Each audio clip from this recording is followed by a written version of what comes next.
move to the second part of the session, which will be a conversation with Aanchal Malhotra. Yeah. Sorry? Here.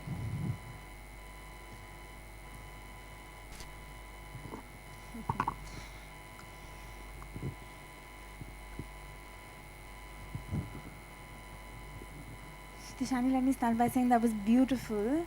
Every time you perform, there is such a element of mesmerizing the audience. And you do straddle the world between, you're a performance poet. You straddle the world between the performative arts and writing, and you arrive at writing from a place of performance, from movement. And in some parts, your books reflect that. They have that movement, they have that lull, that grace. Why the need for a performance with this book? And what about the translation and medium? What happens when a poem becomes a performance and the other way around? So to just contextualize a little bit, I spent 15 years working with the choreographer Chandralekha, which some of you might know, and I was not trained as a dancer, but she kind of encouraged me to start working with her in my mid-20s. So there's that element of dance and performance within me. But you know, they were always separate worlds, and as a poet, I would never call myself a performance poet, actually. But along the way, certain people kind of pointed me. One person is here, G. Thail. I remember at a reading, he was just like, why do you have the book? Get rid of the book. You know your stuff. And you know, it takes a long time, and then there have been other people also, the wonderful musicians that I worked with, Dhrupad musicians, Gundecha brothers. They would always say, Tishani, you know, tell us a poem. And I would always say, oh, but I don't have my book. And you know, it was always difficult for me to be that poet who just whips out a poem. And then I think when I started to memorize the works, to know my poems more intimately, it became a sense of what else can I do with it, because I have this performance background, and also because I'm no longer performing Sharira, which was the work I did. So I felt like I don't want to let go of it, and maybe that's why with this book, with this particular poem, there was this idea of working with particular mudras that connected to the work. But it does feel like that boundary is blurred to a certain extent, especially in that performative element. So you begin the book with a disclaimer, which you read out earlier. Dear reader, you make a promise. I agree to turn my skin inside out. You're telling the reader what the book is going to do to them, what you are going to do to them, and you're preparing them, you know, and you title it Contract. Yeah. And in that way, you're giving them a sense of what they're about to taste in the book. And I want to ask you, a lot of the poems that you have in this book, a lot of the words, they seem like acts of resistance. Can a poem act as an act of resistance and solace? Because you have a duality in your book. They do both. Of course. I would hope that that's what poetry does. I think as someone who has not just been writing poetry for many years, but reading, this is a contract that all readers in some way get into with the books that they're reading and with the authors. And it doesn't matter if you've never met them, but there is such an intimacy with the author of the book. And I feel like as a poet, because particularly as a poet who writes in English in India, in this context where it's somewhat marginalized and where you don't have, where you feel like you're standing somehow outside the edge, to reiterate that this is, listen to me, hear me, and if you do, then I will try to take you to these places where my poems are going. And I think it's just a lot of the poems in the book are also questioning, even Find the Poets, about why are we writing poetry? Why am I engaged in this task, which seems to be so difficult in many ways, and yet obviously the answer is that poetry has been there from the beginning, and I think it will always be there as a way for human beings to understand what we are, for this particular gift of seeing something, you know. But you know, the contract also prepares you for the discomfort that the book has. It's very Yeah. uncomfortable in places, and you address that discomfort with such deftness. And in a way, we were talking earlier, and I told you, as I'm reading, I feel like at some point the book is a mirror to life. It is a reflection of what is happening in our society today. And I want to talk a little bit about the themes of your poems. Yeah. I know that it's titled Girls Are Coming Out of the Woods, and we are going to talk about the namesake poem of the book, but I found there to be two bigger themes in the book. One is, of course, the bodies of women, the body of beauty, the body that's used, the body that's abused, the everyday body, and the way in which women handle their bodies and other people handle women's bodies. And then the other thing is nature, which is something that you're very close to. You live on a beach.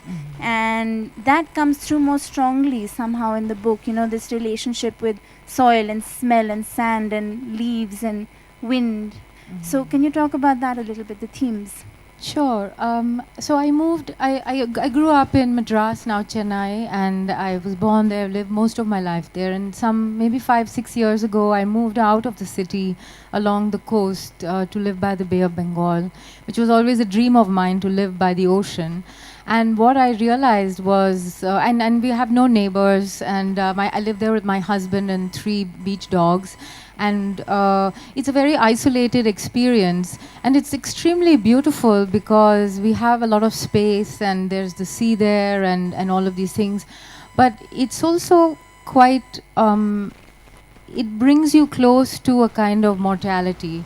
It brings you closer to understanding death in a way, because the sea is such a fierce sea, the Bay of Bengal, and we have had in the past years tsunamis and cyclones and floods, and you know, we go out for a walk every day, and sometimes we see a dead dog or turtles that are caught in the nets of the fishermen, left there to die, and you're very close to the cycle of a kind of life and nature that perhaps maybe in my urban experience I wasn't experiencing. And so it's inevitable that you begin to examine birds more closely, that you begin to look at the tides, look at just yourself in relation to that vastness. And I think a lot of the poems have to do with this sense of placing myself geographically in this particular Tamil Nadu context of that space, but also just thinking, you know, here I am, this small human trying to live.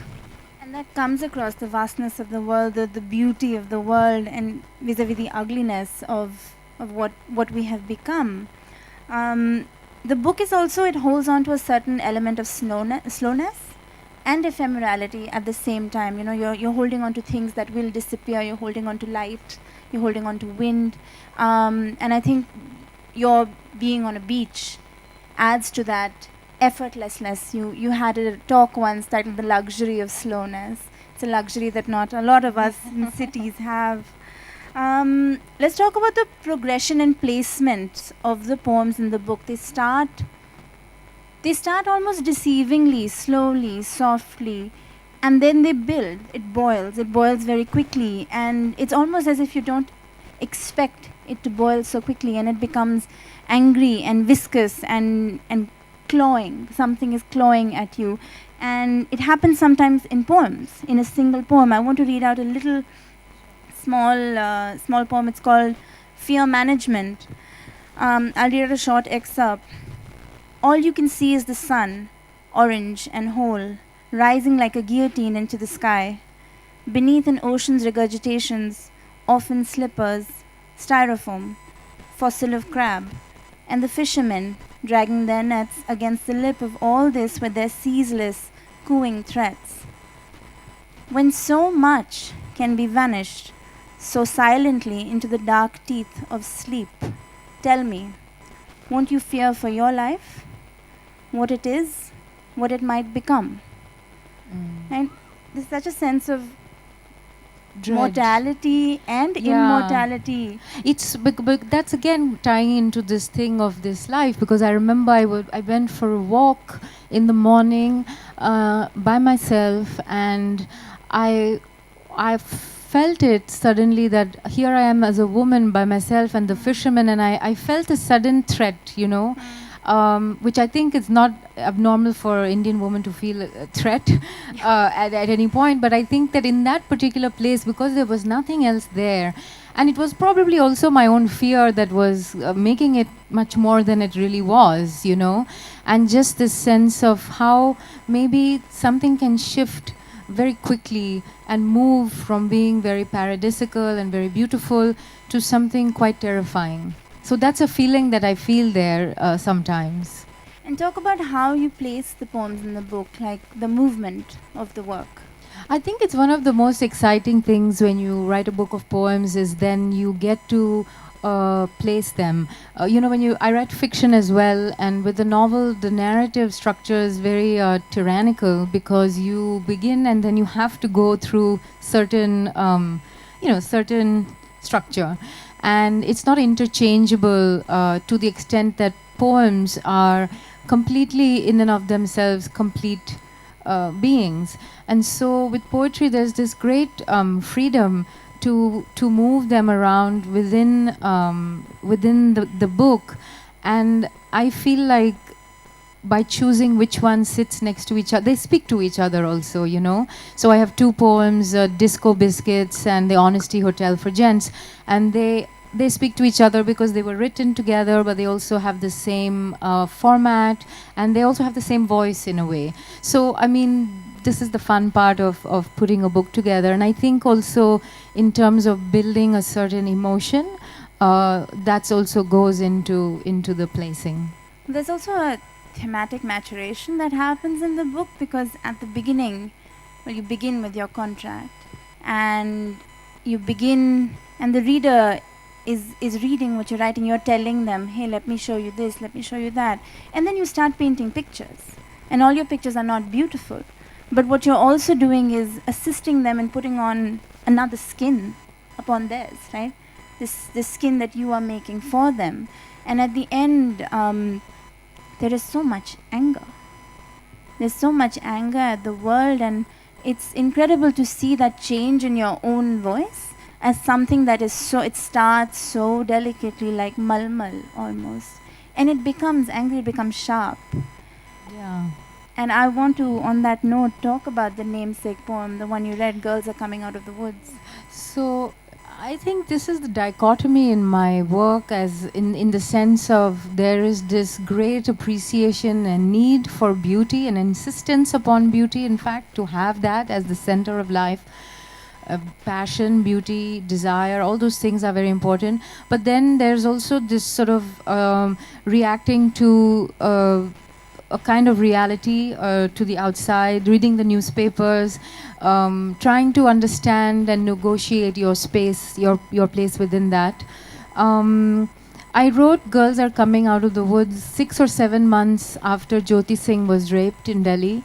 I remember I was in a bus in Ireland and in this beautiful green landscape, and I was listening to I think it was some Bollywood song on my headphones, and it was such an incongruous thing, and I suddenly had this vision of armies of women coming out of these Irish woods, and some of the women were alive, some of them were dead, some of them had disfigured faces, some of them had weapons, but they were just marching.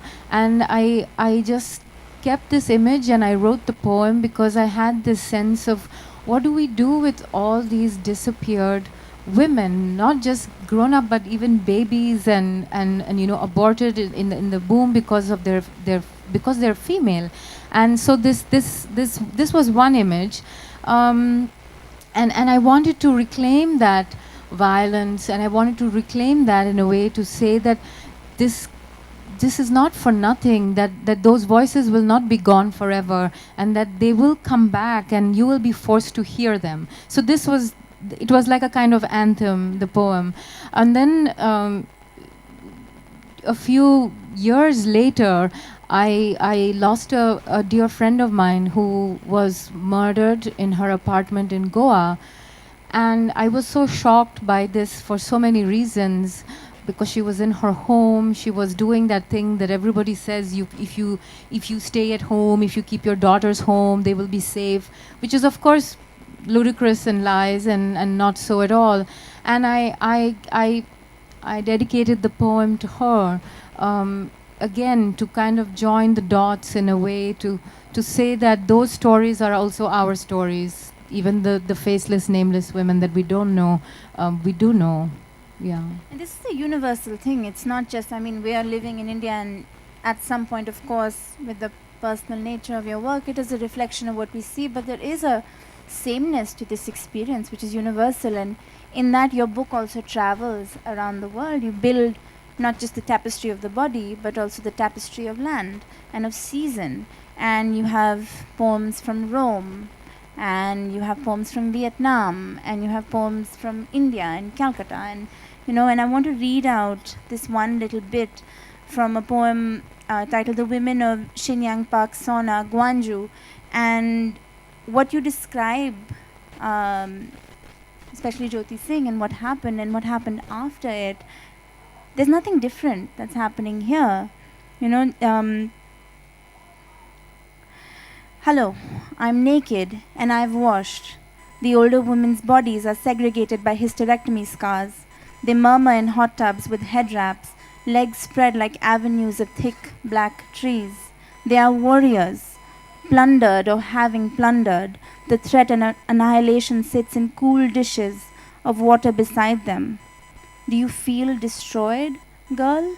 Now that's a really powerful question, and it immediately brings an act of a sensation of vulnerability. And I'm amazed at your poems give, but they also take. And they take a lot. And what does it mean to write a poem like that? What is the emotional catharsis that happens, the anger that happens? I don't know. I can't speak to the alchemy of what happens in a poem because it's very mysterious, and that's how it should be, I think.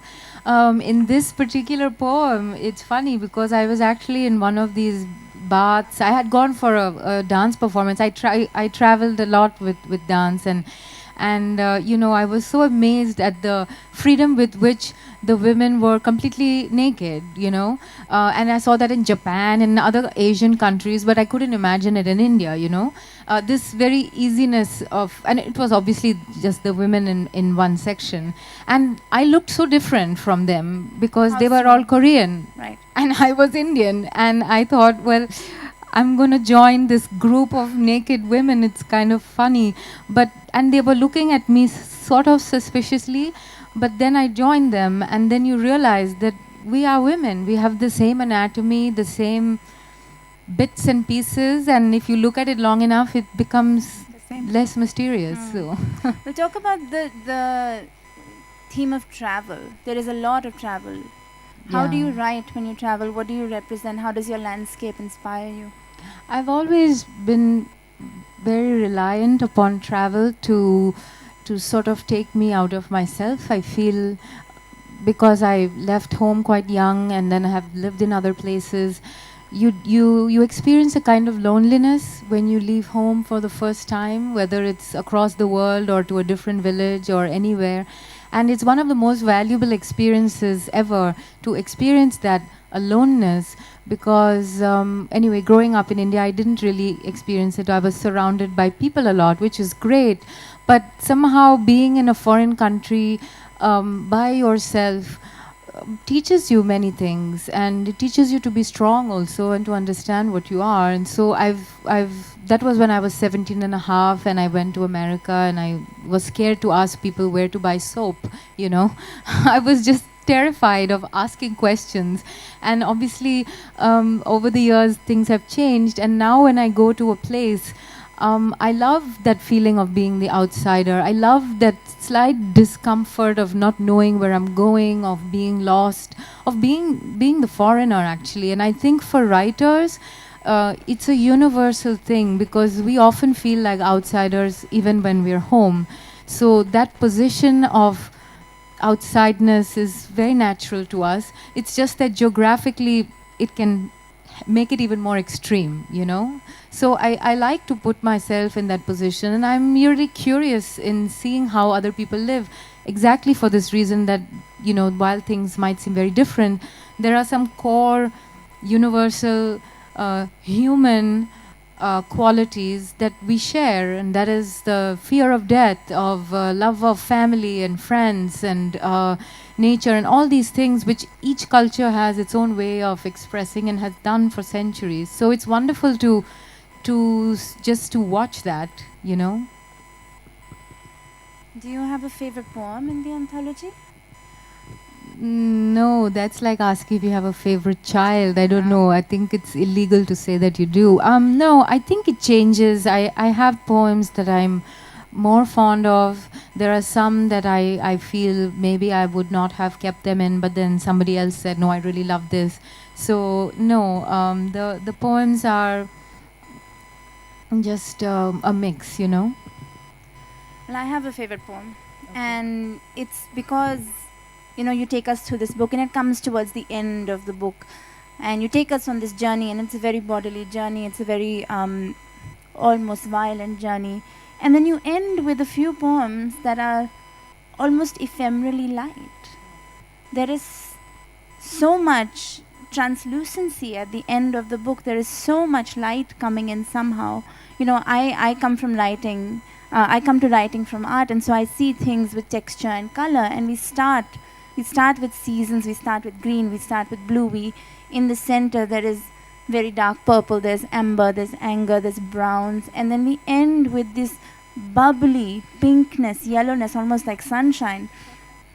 The poem that I want to read out from is called The Leather of Love, after John Berger.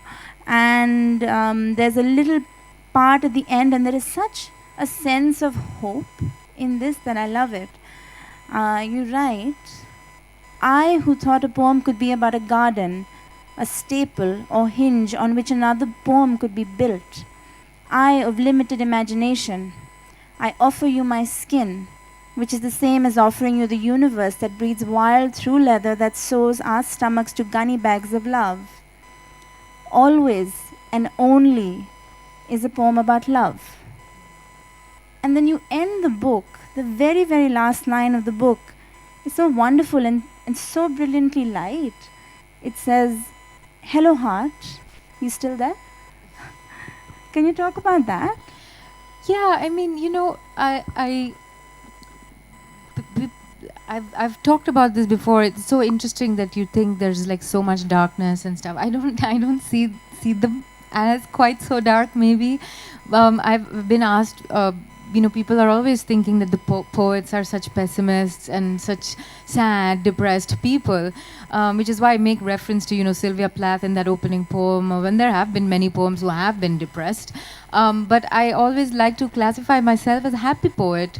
And I think I'm happy because I write poetry. I think if I couldn't write poetry, I would want to jump off a cliff because I would not be able to contain this, this dichotomy essentially, which is to look around the world and to see it as essentially beautiful, but then also to understand what the horror means. And there is a lot of horror, there always has been. So these are the two things, to insist upon beauty, upon love. I mean, love is in everything that I write, in my fiction, in my poetry. Without love, there's nothing.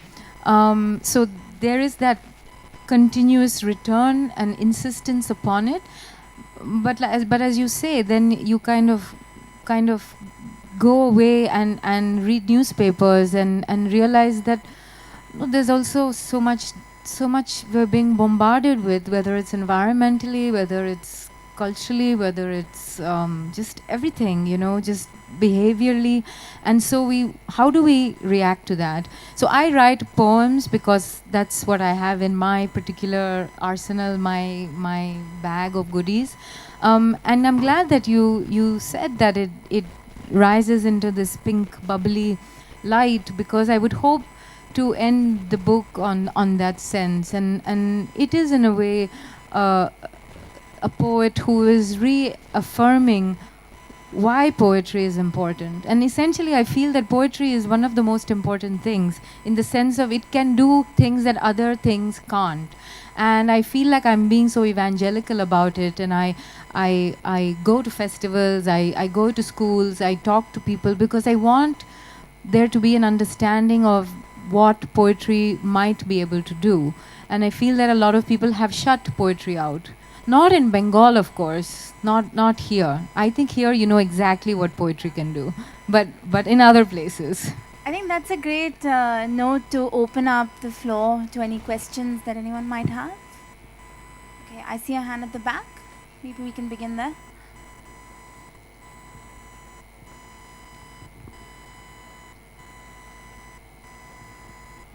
And here, okay, no.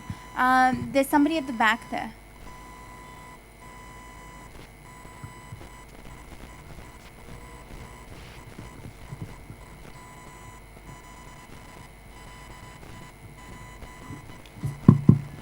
Hello, ma'am. I am a student of literature and I have a bit of understanding of performance poetry because I have tried it myself for some time.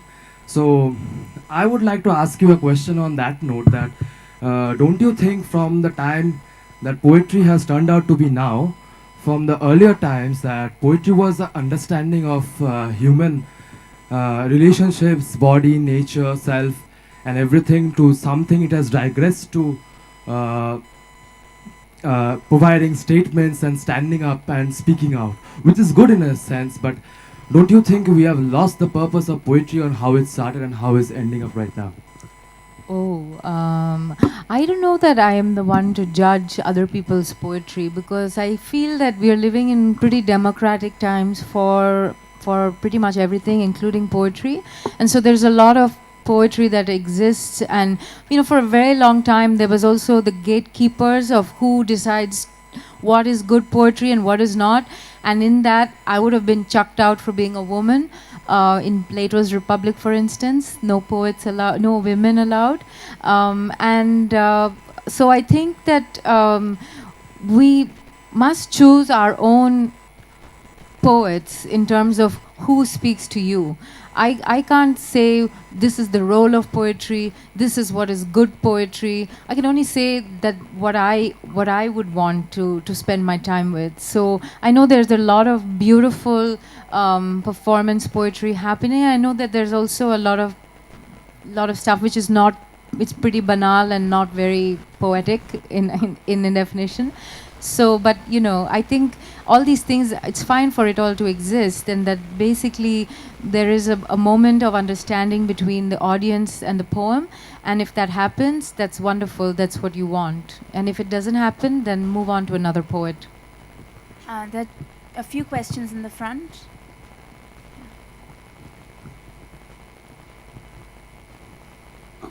What I feel that when you say the words of poetry and your movements of dance, so they are very soft and they are very relative. How you relate them, because they are the expression of the dance and the poetry's words are so closely related. So how you have modeled this new type of thing, which I want to understand. Okay, well, a lot of practicing in front of the mirror. I said I worked as a dancer for many years and I never choreographed, but I worked with a wonderful choreographer, and I felt actually that I would never try to do my own thing. But maybe a year or so ago, I wanted to try. So this is an experiment, and I wanted to just see how to connect these two worlds of mine, which is movement and dance, and which is poetry, in a different place. So not on the page, which is very private and which is also wonderful, but in this kind of a context where there is a live audience and where there is a little bit more at stake, a little bit more vulnerability on my part to offer you even more of myself, as if the poem was not enough. Because I think having been a member of the audience and seen things, I know that this live connection is something irreplaceable. It's a very special thing. So it was all coming together in that I think sense. we'll just take one last question. That's all we have time for. Hello, ma'am. My question is, you share so much of yourself in your poems. So do you feel, are you exposed or do you feel therapeutic about it? Oh no, I don't feel therapeutic. I feel very exposed, but I think all writers do to some degree, because you know when you write a book, you send it out into the world, and then people can say whatever they want about it. And I think that's part of being, and not just a writer, an artist, is the fact that you are saying, look, I have something to say, I have something, look at what I've done or painted or made. And so you're always offering yourself up for some kind of criticism, and therefore one must have a somewhat hard skin as an artist. And of course it's impossible, because to be an artist means to be sensitive, which means that you're very thin skinned and that everything affects you. But you just learn to negotiate that kind of that strange thing of wanting to create and make something that will be maybe last a little bit more than you will, and hope that you will create your own audience, and that someone somewhere will read your work and be touched by it. And so even if one person in this whole audience here today says, you know, I never read poetry, but I'm going to get your book, then I feel, well, this was a good session. Thank you so much for joining us, ladies and gentlemen, and have a good night. Thank you so much. Thank you.